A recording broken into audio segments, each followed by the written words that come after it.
Hello, lovelies. Welcome to Narc Free Formula. My name's Freedom. After yesterday's video, I decided that the more I spoke, so I did a video on narcs and sex, and the more I spoke on the topic, the more I realized that there was much more to be said. And so I have decided to knock out a few videos specifically looking at different aspects of the relationship with the narcissist or sociopath and psychopath and sex. However, at the outset, I want to be clear. I'd like to make a language warning. If you're easily offended by swearing, maybe this is not the video for you. The reason that I say this is that obviously, sex is a kind of it's a private thing, and it's awkward to discuss at the best of times, let alone when we're talking about it through the lens of the eyes of a narcissist or a psychopath or sociopath. So it can be embarrassing. It can be embarrassing for me even just talking about it. So I don't want to have to use, the correct terms for things. I just want to use the words that make it easiest for me to say what I need to say without feeling too embarrassed about it all.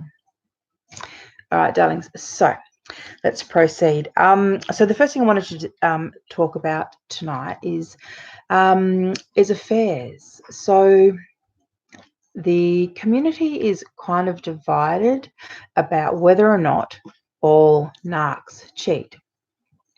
And while I kind of don't believe in rules that start with all, and I also personally thought that my soon-to-be ex didn't cheat. But in hindsight now, I realised that that was an illusion. So just quickly, look, the more you find out about them, the more you realise what they pretend to be, what they look like, what they tell you they are, and who they really are two very different things, two very different beasts. So from the outset, mine always said to me that he was loyal, that he was faithful, that he would never cheat, never screw around. He always told me that his ex had screwed around on him, and there was a few red flags. I've got to be honest, there was a few red flags there where I noticed the language that he would use when he would refer to her, calling her a slut and that kind of thing. Saying that she slept with all of his friends. And now, as I said, now in hindsight, I doubt that highly. I doubt that highly, and even more to the point, there was occasions where he actually slipped up and he accidentally said the truth.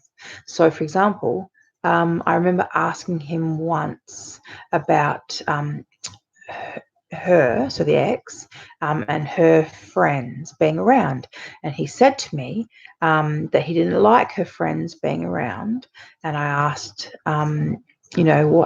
what ended up happening with them, and he said he always either got rid of them or he ended up sleeping with them. Oops. This is from a man who swore that he never cheated, that he was always faithful, and that that he wasn't a cheater. So this goes back to my statement. Liars lie and cheaters cheat. That's what they do. They're never going to come out and say, oh yeah, I screwed around on my ex-wife, because you know what? If they screwed around on the ex-wife, they can screw around on you. So they put this facade forward, that they're loyal, that you can trust them, that they'd never do that. But if you look a little bit closer, you might see some more signs. And for me, as I said, the red flags were there. I'll tell you some more little stories as we go through. So look, they often do have affairs, or if they're not physically having affairs, they're definitely trying on other people. So they're looking for supply. They always look for supply, because all of this is just about fuel and getting the supply that they need. So whether or not you, suspect them of cheating, if you do think they're cheating, I think you should trust your instinct, because if your instinct's telling you something, it's happening for a reason. Okay, you're not a paranoid person. You don't run around accusing people of doing things that they aren't doing. So why would it be different with your husband or boyfriend or partner? So trust your instinct. It's there for a reason. So the other thing with narcissists and sociopaths and psychopaths is they actually get a really perverse thrill out of knowing that they're doing something wrong and being the keeper of the secret. They love the power in knowing the secret, knowing what they've been up to, knowing what they're actually doing. They love the fuel that it causes when you're so confused, when you're asking them questions, where have you been, or what's going on? Like, I feel like something's going on. They love that, all that attention, all focused on them. And they are relentless, because that's all they want, is that fuel. They don't care about making you go a little bit loopy. They don't care if they make you feel totally insecure, paranoid, make you doubt yourself. They don't care about any of that stuff, as long as you're giving them fuel in one way or another.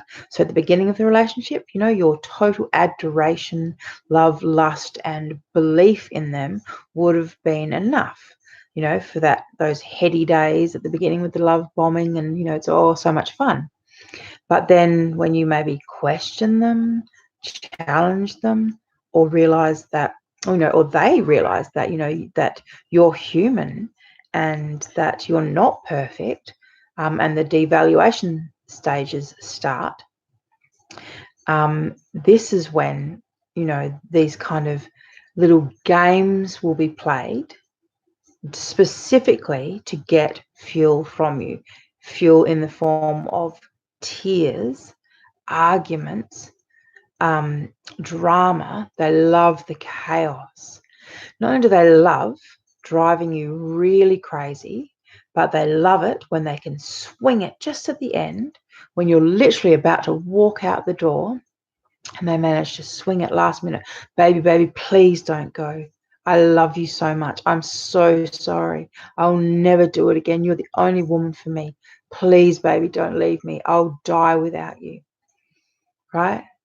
And then when you do stay, the rush of fuel that gives them. I mean, can you imagine? Like, stop and think about it, right? So they've been caught cheating. You are so hurt and so mad or whatever that you were about to leave, and they managed to stop you. So they managed to stop you, even though you know that they did the wrong thing and that they hurt you so badly. In their mind, they're just thinking, I'm so good. Like, look what I just, put her through, made her betray herself, and she's still wanting to be with me. And then later on in the evening, when you're performing oral sex or whatever, he's just loving that, feeling like the king of the castle, quite literally. And you're just serving him. And my God, that makes him feel so powerful. And that's what, this is all about, this fuel that they need. So when they do have affairs, they will lie, but they will also drop little signs and signals for you to pick up. So here's a personal story that, in hindsight, look, it's only until literally after understanding narcissists that I even figured this out. But when I was with my next, we had a huge argument, and that he had initiated because he had somewhere to be, right? So we had this huge fight. He'd stormed off. He'd packed a bag and everything. And because I was so mad, I let him. He went to a hotel, and then later on that night, he called me up saying, baby, I'm so sorry. Look, come to the hotel. Like, it seems such a waste. I've got this whole room to myself, blah, blah, blah. Come and join me. And so, of course, being the dipshit that I was, I trotted along there, and in the hotel, what did I notice? I noticed the little, when you've got a bottle of champagne, the little, those little, stringy things. I don't know what you even call them, but the part around, part of the cork of the champagne. No, not the cork. Like I can't even think what they're called. Anyhow, it doesn't matter. Look, it's the ribbon, the tassely ribbon thing that kind of makes it all look pretty. So I happened to notice one of them that looked a bit scrunched up and was on the bathroom floor. And of course, because he has told me repeatedly that he doesn't cheat, he doesn't lie, he'd never do that, my cognitive dissonance kicked in. My brain's going, well, hang on, he doesn't cheat, but here we are in this hotel room, and here's this thing that I didn't bring, and I don't think he brought it in, so what is this? And so, of course, he lies and says, oh, the cleaners mustn't have done a very good job. But as I said, in hindsight now, looking back, it was so obvious what he'd done. He'd had a fight. He created a fight with me because he wanted to go and see someone at this hotel. And then after they'd left, so maybe they had a fight, maybe it didn't work out, maybe the sex wasn't what he was hoping for, maybe they figured out he was a narcissistic piece of shit and they ran out of there. Who knows what happened? But it wasn't just that he had to do that. Then he had to actually have sex with me in the same bed, and have me there, have me find this little thing, and because it triggered off all this doubt and confusion, and yet I still slept him, and all of that stuff is what makes them feel, as I said, like the king of the castle. So powerful, so totally in control. Yeah, which is why they do it, because they're not even about sex. Like, they're not, the somatics, like I said, the somatics, they do it because they like the way their body looks, as I said, they'll, look past you, make sure they can see themselves in the mirror when they're actually having sex with you, or they'll be looking up real close in your eyes to see if they can actually see the reflection of themselves. Or, as I said, just the adoration and the sounds that you're making, that all of that, literally every single breath you make, every single thing you say, every single sigh or moan, or gasp, all of those things is just fuel, fuel, fuel, fuel, fuel. They're not about sex and pleasure, and it's not about intimacy or closeness. It's just about someone acknowledging them and saying, you're good. Oh, you're so good. You're so good. You're so good. It's really sad. All right. And obviously, look, if they can have affairs, they can be polygamous as well. So have secret families. I've heard of stories of people living 10 years, 20 years, never even knowing that dad had another family. What kind of person can do that? Not just to a wife or a wife and children, but two wives and children, two families, and all the associated in-laws and friends and all the sneaking around. You've got to ask yourself, who would do that? And what is that even about? So for me, when I think about what the narcissists and sociopaths, where their head is at, it's all about fuel. And it's about getting fuel from the sneaking around, and the close calls, like, oh, God, that was close. I almost got caught then. The adrenaline that comes from that, or when they do actually get caught out, lipstick on their collar, or they're wearing the wrong shirt. They went out in the morning, came back with a different shirt on. The lying and convincing someone and making that woman betray herself and say, oh, maybe No, maybe you're right. Maybe you weren't wearing the shirt. I must have got confused. I forget because I'm just this silly little wife, and you're just such an awesome, powerful man.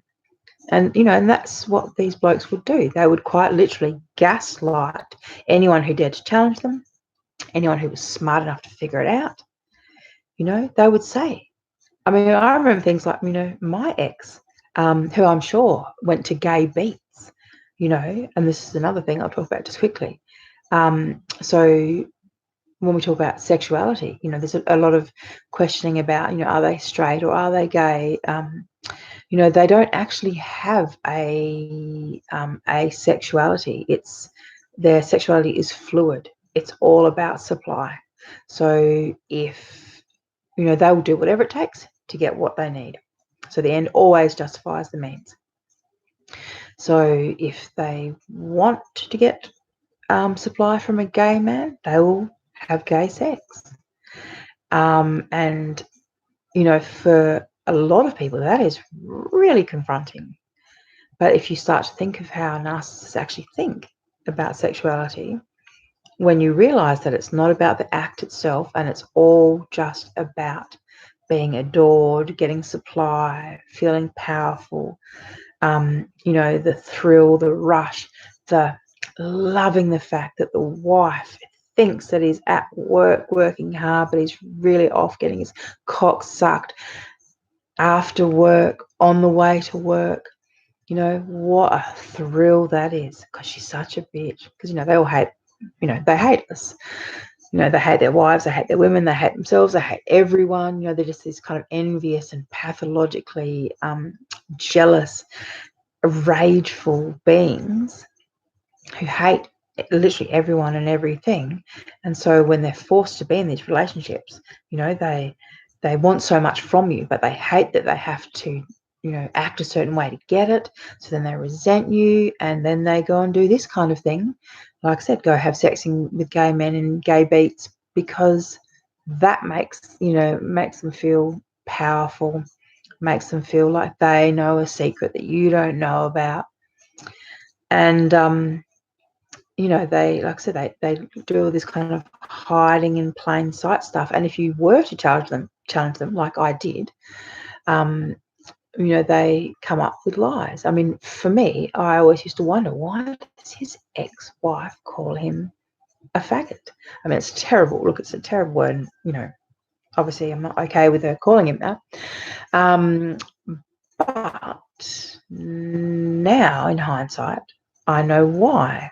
Because he was hiding this kind of double life, and he did the same thing with me. And it wasn't until I found a SIM card, a hidden SIM card of his, and I downloaded one contact that had 275 contacts on the one contact, all of his hidden phone numbers, and had a chat with a very nice man who was quite upfront and genuine, because he didn't realize that he was married, and and he just wanted to ease my mind, I suppose. And because he could tell that, because I was honest, and I confronted him and asked him outright if he was having an affair with my husband. And so he wanted to kind of put me out of my misery, and I'm really grateful to him, because I would never have known. But as I said, they hide in plain sight. So I remember also things like this. Not that long ago, after we'd been separated, he had gone to jail for something, and had all of his blood works done, so all of his STDs checked and all of his bloods done. And he made a point of saying to me, "Oh, Hep C free and HIV free," and he seemed really excited about that. Whereas in my mind, I would never have even thought he would be at risk of being HIV positive. But that, and another incident when I was pregnant, and there was a problem with my blood, a blood-related issue, totally nothing to do with HIV at all. But instead of saying what the problem was, when he spoke to my adult daughter, he told her, "Mum's got HIV." Now, I confronted him at the time and said, why the hell would you have said that to her? Like, it's not true. It's a terrible thing to tell a child. She's an adult, but she's still my child. Like, why the hell would you say something like that? And he said, I was just confused. But now, as I said, now looking back with the information that I've got, it all makes sense now. He actually thought I did have HIV. And he thought that he'd given it to me because of him and his sneaking around.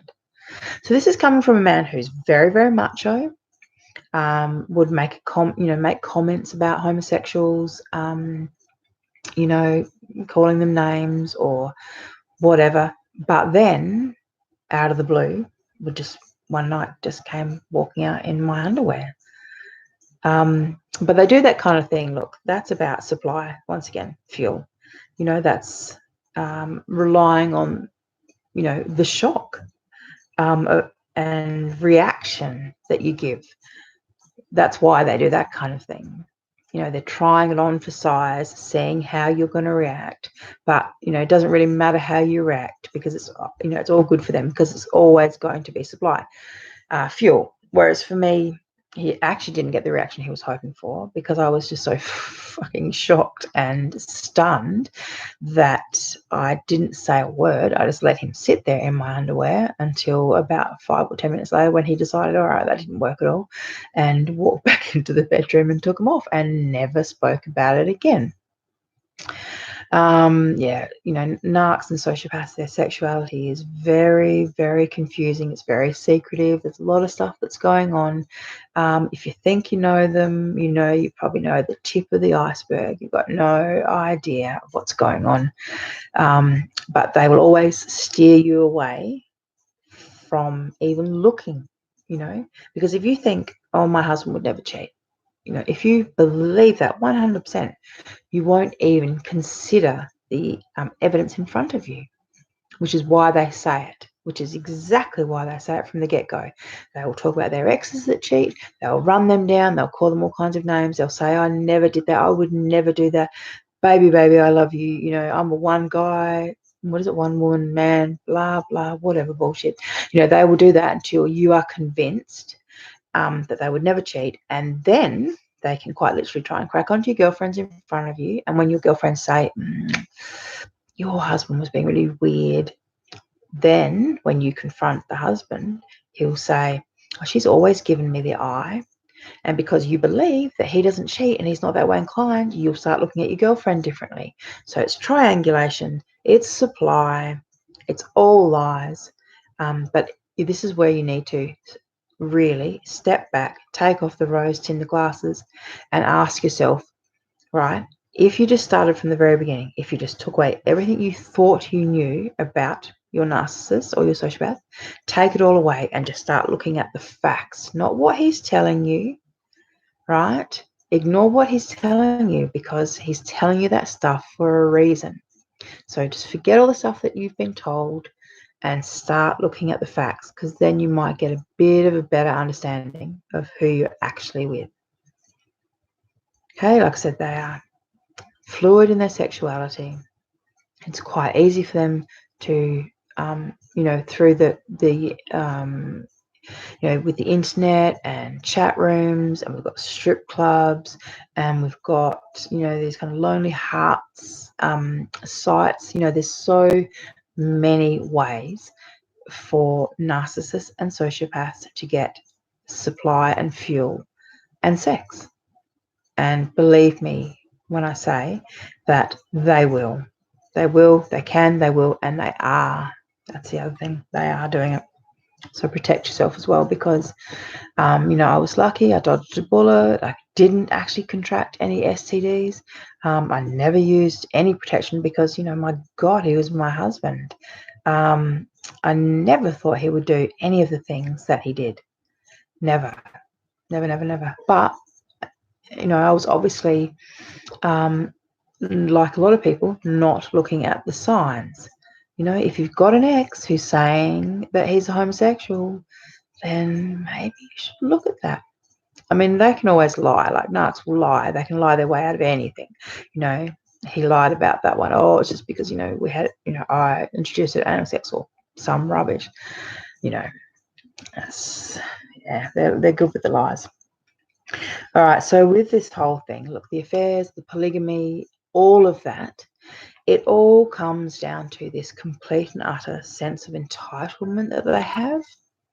They really feel entitled to do what they want with whoever they want, however they want. They don't feel accountable. They don't feel like they have to have any responsibility to anyone. I mean, they don't commit. They fake commit. They pretend to be committed. They can be married. Like, we were married. We've got a certificate. We're still married. Our marriage is not worth the paper it is written on. And for any of you who are married to sociopaths and psychopaths, I'm sorry, it's not worth the paper it's written on. I mean, they just don't commit to anyone. Not even on a, they don't commit for 3 months, 6 months, a year. They can spend years with you, but company, like spending time, company, that's not commitment.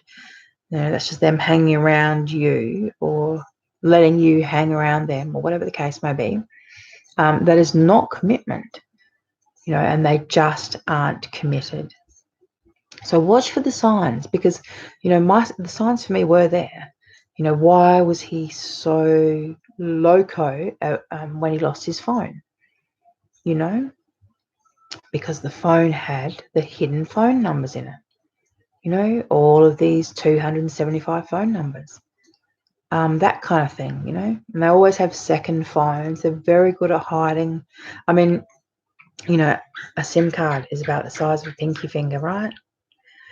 So if you can hide something like that, you can hide all your text messages, all your phone numbers, all your contacts, all your photos. You can hide it all. There are apps on phones now where you can have hidden apps. It can look like an alarm clock, but when you put it on a certain time, for example, all of a sudden the real app will show up, and you can hide text messages. So when they're saying things to you like this, they say things, this is the hiding in plain sight. They say, oh, so you don't trust me? Well, here's my phone. All right, so straight away they are doing that.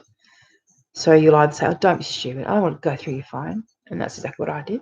All right, or they're doing that so that the second that you take their phone, they go, all right then, give me your phone. You don't trust me? Give me your phone then.